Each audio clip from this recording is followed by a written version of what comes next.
Well, as we wrap it up this week on Salt and Light, some of you will remember the story of Eric Liddell, trained for months with his heart set on winning the 100 meters in the 1924 Olympics.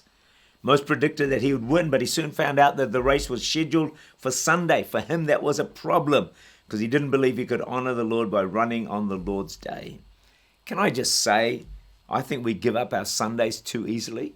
I'm not talking about being legalistic, but I think we need to fight for our Sundays because the world will do everything it can to take us away from Sundays getting to church. Eric Liddell pulled out of the race to the shock of many.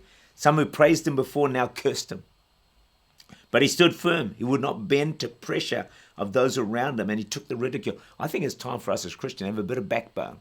Let's not bend to pressure. Let's not bend to ridicule because people mock us and laugh at us. Let's stand our ground. Let's be salt and let's be light. Matthew 5:10-12. Blessed are those who are persecuted because of righteousness, for theirs is the kingdom of heaven.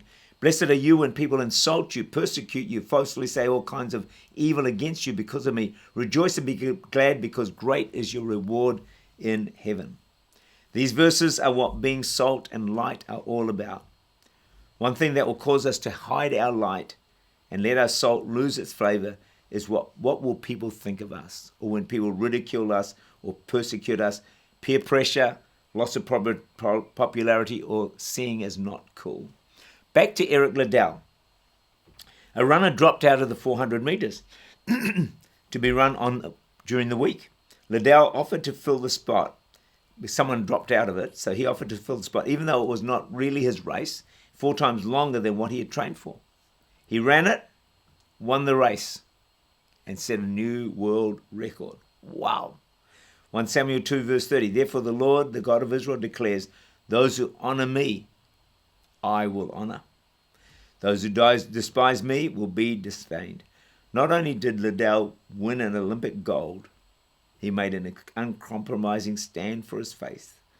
Everyone knew why he would not run on a Sunday. He was salt and he was light.